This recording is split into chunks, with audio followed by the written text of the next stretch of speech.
قریش پر دباؤ۔ اس وقت قریش مسلمانوں اور اسلامی تحریک کو مٹا ڈالنے کے لیے جو منصوبے بنا رہے تھے، ان کے پیش نظر ان کو نیچا دکھانے اور مجبور کرنے کے لیے مسلمانوں کے سامنے اس سے بہتر کوئی صورت نہ تھی کہ وہ اس راستے پر اپنا قبضہ کریں اور ان کے لیے شام کی تجارت بند کر دیں۔ یہی ایک دباؤ ایسا تھا جس سے مکے کے لوگ مجبور ہو سکتے تھے۔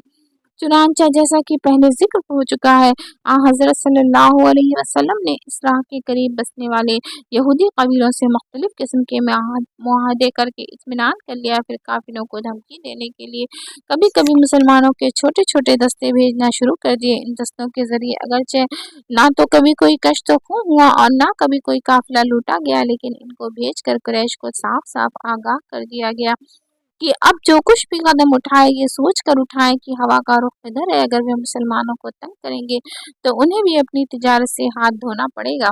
اس درمیان حضرت صلی اللہ علیہ وسلم حالات سے برابر باخبر رہنے کی کوشش فرماتے رہتے تھے تاکہ یہ معلوم ہوتا رہے کہ قریش کس قسم کے منصوبے بنا رہے ہیں۔ رجب 2 ہجری کا واقعہ ہے۔ حضرت صلی اللہ علیہ وسلم نے عبداللہ بن جہش کو 12 آدمیوں کے ساتھ بطن نخلا کی طرف بھیجا۔ یہ مقام مکے اور طائف کے درمیان واقع تھا۔ آپ نے حضرت عبداللہ کو ایک خط دے کر فرمایا کہ 2 دن بعد اسے کھولنا۔ حضرت عبداللہ نے حسب ارشاد خط کھولا تو لکھا تھا، مقام نخلا میں قیام کرو اور قریش کے حالات کا پتہ لگاؤ اور اطلاع دو۔ اتفاق یہ کہ قریش کے کچھ آدمی شام سے تجارت کا مال لیے آتے تھے۔ حضرت عبداللہ نے ان پر حملہ کیا اور ان میں سے ایک شخص عمر بن الحضرمی مارا گیا۔ 2 گرفتار ہوئے اور مال غنیمت بھی ہاتھ آیا۔ حضرت عبداللہ نے مدینہ آ کر یہ واقعہ بیان فرمایا اور غنیمت کا مال حضرت صلی اللہ علیہ وسلم کی خدمت میں پیش کیا تو آپ نے نہایت ہی ناخوشی کا اظہار فرماتے ہوئے ارشاد فرمایا کہ میں نے تم کو یہ اجازت نہیں تھی اور غنیمت کا مال قبول کرنے سے انکار فرما دیا۔ اس واقعے میں قتل ہونے والے اور دونوں گرفتار ہونے والے بڑے معزز خاندان کے لوگ تھے اور اس بنا پر اس واقعے نے قریش کو بہت زیادہ مشتعل کر دیا اور خون کا بدلہ لینے کی ایک بنیاد قائم ہو گئی۔ غزوہ بدر، یہ حالات تھے شعبان 2 ہجری فروری یا مارچ میں قریش کا ایک بڑا قافلہ جس کے ساتھ تقریباً 50,000 اشرفی کا مال تھا، شام سے واپس آتے ہوئے اس علاقے کے قریب آیا جو مسلمانوں کے زد میں تھا۔ قافلے کے ساتھ 30-40 محافظوں سے زیادہ لوگ نہ تھے اور اس بات کا ڈر تھا کہ کہیں مدینے کے قریب والے علاقے میں پہنچنے کے بعد مسلمان اس پر حملہ نہ کر دیں۔ قافلہ کا سردار ابو سفیان تھا۔ اس نے اس خطرے کو محسوس کر کے ایک شخص کو مکے دوڑا دیا کہ وہاں سے مدد لے کر آئے۔ چنانچہ اس شخص نے مکے میں آ کر شور مچا دیا کہ قافلے کو مسلمان لوٹے لے رہے ہیں، دوڑو، مدد کے لیے دوڑو۔ قافلے میں جو مال تھا اس سے بہت سے لوگوں کا تعلق تھا، پھر یہ قومی مسئلہ بن گیا۔ چنانچہ اس پکار پر قریش کے تمام بڑے بڑے سردار لڑائی کے لیے نکل کھڑے ہوئے اور تقریباً 1000 جوشیلے نوجوانوں کی ایک فوج تیار ہو گئی۔ یہ فوج انتہائی جوش اور شان و شوکت کے ساتھ مکے سے اس ارادے کے ساتھ روانہ ہوئی کہ اب مسلمانوں کا خاتمہ کر ڈالنا چاہیے اور یہ روز روز کی جھنجھٹ ہی مٹ جائے۔ ایک طرف مال کے بچانے کی خواہش اور دوسری طرف پرانی دشمنی اور تعصب کا جوش غرض یہ لوگ انتہائی دیوانگی اور شان کے ساتھ مدینہ پر چڑھائی کے لیے روانہ ہوئے۔ قریش کی چڑھائی ادھر نبی کریم صلی اللہ علیہ وسلم کو بھی ان حالات کی اطلاعات پہنچ رہی تھی۔ آپ نے محسوس فرمایا کہ اب وہ وقت آ گیا ہے کہ اگر اس وقت قریش کو اپنے ارادوں میں کامیابی ہو گئی اور انہوں نے مسلمانوں کی اس نئی جماعت کو نیچا دکھا دیا تو پھر اسلامی تحریک کے پنپنے کا سوال انتہائی مشکل ہو جائے گا اور ہو سکتا ہے کہ اسلام کی آواز ہمیشہ کے لیے دب جائے۔ مدینہ میں آئے ہوئے ابھی 2 سال بھی نہ ہوئے تھے۔ مہاجرین اپنا سب کچھ مکے میں چھوڑ چھاڑ کر آئے تھے اور خالی ہاتھ تھے۔ انصار لڑائی کے معاملے میں ناتجربہ کار تھے۔ یہودیوں کے بھی بہت سے قبیلے مخالفت پر آمادہ تھے۔ خود مدینے میں منافقوں اور مشرکوں کی موجودگی ایک بہت بڑا مسئلہ تھی۔ ایسے حالات میں اس بات کا اندیشہ تھا کہ اگر قریش مدینے پہ چڑھ آئے تو ہو سکتا ہے مسلمانوں کی مٹھی بھر جماعت کا خاتمہ ہو جائے اور اگر وہ حملہ نہ بھی کریں بلکہ اپنے زور سے قافلے کو بچا کر نکال لے جائیں تو بھی مسلمانوں کی ایسی ہوا اکھڑ جائے گی کہ پھر آئندہ آس پاس کے قبیلوں کو مسلمانوں کے دبا لینے میں کوئی اندیشہ باقی نہ رہ جائے گا اور وہ قریش کے اشاروں پر مسلمانوں کو پریشان کرنا شروع کر دیں گے۔ ادھر مدینہ کے یہودی منافقین اور مشرکین بھی سر اٹھائیں گے اور مسلمانوں کا جینا دوبھر کر دیں گے۔ اس لیے حضرت صلی اللہ علیہ وسلم نے فیصلہ فرمایا کہ اس وقت جو طاقت بھی